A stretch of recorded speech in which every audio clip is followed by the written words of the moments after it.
आतंकी हमला करने के लिए जब आए तो उन्होंने एसपी सलविंदर सिंह की गाड़ी को अगवा किया और उसी गाड़ी से वो पहुंचे एयरफोर्स स्टेशन की बैक साइड तक। आखिर क्या हुआ जब एसपी की गाड़ी को हाईजैक किया और जब पठानकोट के उस जगह पर पहुंचे जहां से एयरफोर्स स्टेशन में घुसने का रास्ता था? एसपी सलविंदर सिंह खुद बताएंगे सिलसिलेवार तरीके से। मेरे साथ हैं इस वक्त। एसपी साहब, ये बताइए कि आप कहां से आ रहे थे, कैसे आपकी गाड़ी हाईजैक हुई, कहां आपको उतारा गया और कैसे आपने पुलिस को खबर की? मैं मत्था टेकने गया था मजार के ऊपर।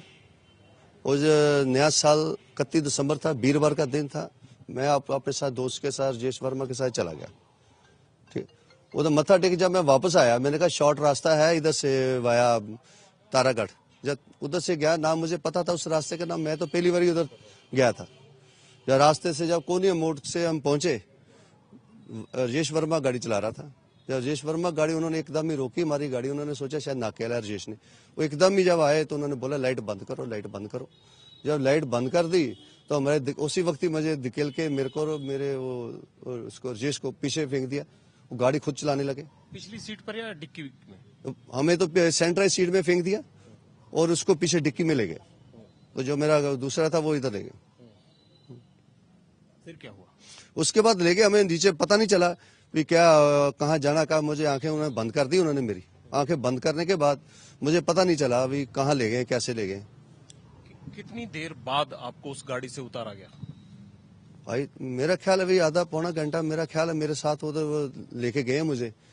और लेने के बाद मुझे जब उधर सुबह होगी, जब काफी टाइम हो गया, फिर मैंने ट्राई की ये जैकेट से वो कि ये कहीं ना कोई ट्राई करूं खोलने के लिए। फिर माड़ी सी मैंने खोलने की ट्राई की और खोलने के बाद देखा भी थोड़ा सा मैं जो जैकेट थी वो थोड़ी लूज हुई है। उसके बाद जब लूज हुई तो मैंने फिर देखा कि कहीं कोई पत्ता तो नहीं हिल रहा है, कहीं कोई आदमी तो नहीं इन्हों का इधर बैठा हुआ। जो होगा तो वो मुझसे वो अपने वाई लगाएगा।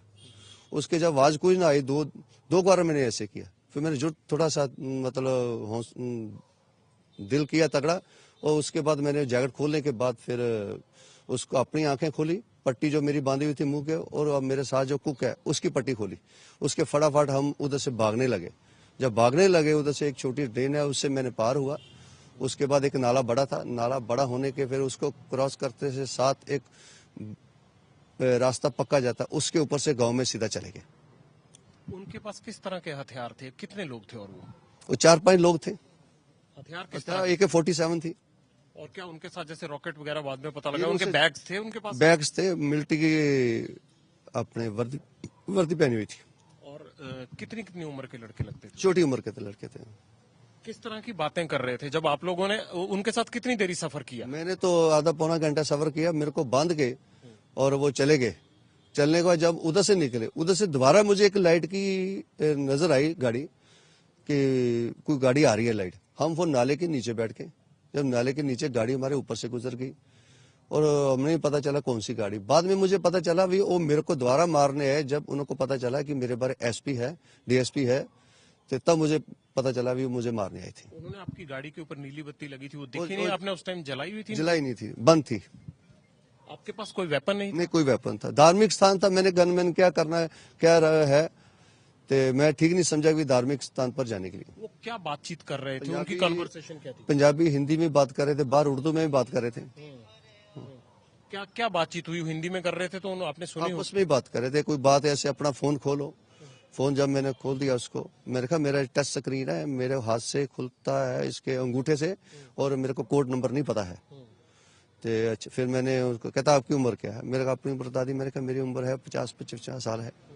उसके बाद फिर उन्होंने का भी, राजेश का भी छीन लिया फोन और उसके बाद वो बात करते होंगे, मुझे नहीं पता इसका। आपका फोन इस्तेमाल किया पाकिस्तान बात करने के लिए? मुझे बाद में पता चला भी इस्तेमाल किया है मुझे, क्योंकि मेरी आंखें बांधी हुई थी, वो नीचे था। ऐसा कुछ हुआ कि वो आपको पता लगा वो पाकिस्तान में अपने हैंडलर से बात कर रहे? हाँ, कर रहे थे। वो क्या बातचीत हो रही थी? मुझे नहीं पता उर्दू में बात, वो नहीं मुझे पता चला भाई क्या बात कर रहे थे। हिंदी में क्या चीज बात हो रही थी? कुछ तो समझ में आया होगा। आपस में बात कर रही है। अगर नीचे कोई उठा, ऊपर खड़ा हुआ, कोशिश की तो इल्जाम आपका बहुत भुगतना पड़ेगा। जहाँ किसी को बताया कल शाम तक आपने उधर ही रहना है, अगर जो ना रहे तो फिर आपका इल्जाम भुगतना पड़ेगा, आपको पता है। कोई एयरफोर्स स्टेशन के बारे में बात हो रही थी? ना, मेरे से ऐसी कोई बात नहीं हुई। और आपको जब बिठाया था उन्होंने गाड़ी में, आपके हाथ पैर बांध रखे थे, तो क्या आपके ऊपर हथियार थे? आपने कोशिश नहीं कभी भी कि मैं इनसे लड़ सकूं या कुछ, आपने ऐसा कोई प्रयास किया? मैंने मेरी बाजू नहीं बिल्कुल पीछे बांधी थी नीचे। मैं कोशिश करता भी, अगर मेरे पास हथियार होता जहाँ गन में ना, फिर तो मेरे को मार ही देना था। उन्होंने पता चल जाता ये पुलिस अफसर है, फिर तो छोड़ना ही नहीं था। क्योंकि जब दोबारा पता आए, उनको पता चला पुलिस अफसर है, वो फिर मुझे मारने आए। वो कैसे पता लगा उनको गाड़ी में कि ये पुलिस अफसर है? वो एक फोन गया था मेरे गनमैन का, मेरे फोन के ऊपर। वो उन्होंने पूछा साहब कहाँ है, वो उन्होंने बोला सलाम अलैकुम सलाम। उनके फोन बंद कर दिया। फोन बंद करके बाद फिर पूछा रजेश से, मेरे को जो रजेश ने बताया, उन्होंने पूछा था कि ये कौन है, किसकी गाड़ी है। उन्होंने बोला कि डीएसपी एसपी की गाड़ी है। तो फिर उन्होंने ऊपर बात की, बात करने के बाद फिर वापस आए उधर। जब वापस आए तो फिर मैं उधर नहीं था। उन्होंने ऊपर किससे, पाकिस्तान बात क्या बोला गया वहां से उनको? वो रजेश को पता है, रजेश से बात हुई उनकी। ये बताइए कि जब आपको छोड़ दिया गया तब आपने क्या किया? जब आपके हाथ खुल गए तो उसके बाद आपने क्या किया? उसके बाद मैं वो उधर 7 गांव है, उधर गांव में जाके 3-4 घर को मैंने लॉक किया। उन्होंने दरवाजा नहीं खोला। फिर एक घर थोड़ा सा आगे है, बाहर के उसका दरवाजा नहीं लगा था, अंदर दरवाजे लगे थे। लॉक किया, उनको बारे बताया अपने बारे भी ये ऐसी ऐसी बात है। तो मैंने फोन, एक छोटा फोन मेरे पास था, मैंने फोन से भी नोट करा दिया था भी ऐसी ऐसी बात है। तो उन्होंने फिर कुछ समय बाद एसएचओ डीएसपी आ गए मौके पर, उनके साथ फिर वापस आ गया। ऐसा भी हुआ कि गुरदासपुर पुलिस को आपने फोन किया और उन्होंने आपकी बात नहीं सुनी, कहा पठानकोट बात कीजिए? नहीं, हमने नोट करा दिया था उस कंट्रोल रूम में या किसी अफसर को? हाँ, नोट करा दिया था इन्हों को। तो नोट कराने के बाद उसके बाद फिर मेरे को साथ ले आए वो। आप एक बात बताइए सलविंदर जी, आप इतने टाइम से यहाँ पोस्टेड है, ऐसी क्या वजह थी कि जब आपने इन्फॉर्मेशन दी तो आपकी इन्फॉर्मेशन तक दोपहर तक यकीन ही नहीं किया गया जब तक की गाड़ी नहीं मिल गई?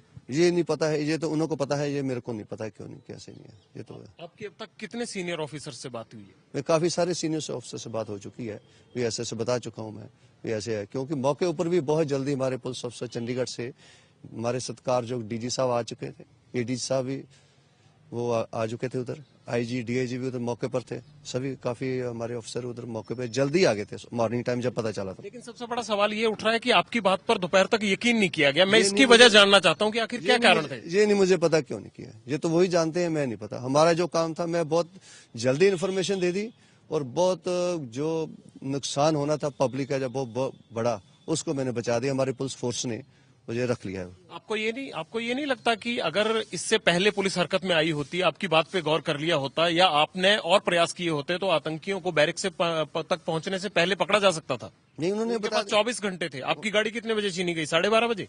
11:30 बजे। 11:30 बजे। अगले दिन 3 बजे फायरिंग होती है, यानी गाड़ी छोड़कर वो अंदर एंटर किए हैं और उसके बाद उन्होंने रात को जाके फायरिंग किया। तकरीबन 24 घंटे का वक्त। इसका मुझे नहीं मालूम है कैसे, जो है हमारे जो काम था मैंने वो दे दिया, लेकिन मैं घबराया हुआ था उस टाइम, क्या होना क्या नहीं है। तो जो हमारी जो ड्यूटी थी मैं से वो निभा दी थी कि तला दे दी थी हमारे पास। आईबी के ऑफिसर्स ने आपसे पूछताछ की? हाँ, आईबी उन्होंने की, हमें बता दिया आईबी उन्होंने। क्या बताया? जो आपको बताया वही उनको बताया। ऐसे में एनआईए सभी जो भी है, जिस एजेंसी 2-4 एजेंसी मेरे पास आई थी, जो भी हुआ मैं बता दिया। आपके कौन से ऐसे अधिकारी हैं, डीजी, डीआईजी, आईजी, किसने आपसे अब तक बात की है? आपके पंजाब पुलिस ने? मैंने आपकी डीजीपी से बात हुई? हाँ, बता दिया सारा उसको। उन्होंने डीजीपी से बात हुई थी? हाँ, अभी हुई थी कल। मैं बताया आपने सब? बता दिया हमने सारा। तो आपने ये भी बताया कि मेरी बात पर गौर नहीं किया गया पहले, अगर गौर किया गया होता तो ये आतंकी हमला रुक भी सकता था। नहीं, वो ये तो जो मेरे साथ बीता है, जो मेरे साथ हुआ है, वो मैंने बता दिया, ऐसे ऐसे हुआ है। वो उनके साथ सभी अलर्ट हो गया, अलर्ट होने नाके वगैरह लगा दिए उन्होंने, सभी नाके सर्च ऑपरेशन शुरू कर दिया उसी वक्त ही। आपको लगता है कि ये आतंकी 2 ग्रुप में आए थे? ये नहीं मुझे पता है। हमारी फोर्स ने जो बहुत बढ़िया काम किया है, टेररिस्ट से पहले भी काम किया, अब भी कर रही है और करती रहेगी। 4 थे या 5 थे? एक बार फिर सोच के बताइए। 5 का तकरीबन इतने थे, 4 और 5। Thank you. तो ये थे एसपी सलविंदर सिंह जो कह रहे थे कि आतंकी कितने थे ये इनको नहीं पता, लेकिन एक बड़ा सवाल ये उभर कर आ रहा है कि आखिरकार एसपी सलविंदर सिंह की बात पर यकीन ना करने के लिए पुलिस के पास ऐसे कौन से कारण थे? जाहिर सी बात है कि जब ये जांच पूरी होगी तो इस आतंकी हमले को लेकर सलविंदर सिंह के उस कंडक्ट की भी जांच होगी जिसके चलते इनकी बात पर गौर नहीं किया गया और समय रहते इस ऑपरेशन को शुरू नहीं किया गया था, क्योंकि सलविंदर सिंह को अधिकारी शक के दायरे में रख रहे थे और इस शक की वजहें क्या है, इस बात पर भी इस सारे ऑपरेशन के बाद चर्चा और जांच जरूर होगी। कैमरामैन राजिंदर सिंह के साथ जगविंदर पटियाल, एबीपी न्यूज, गुरदासपुर।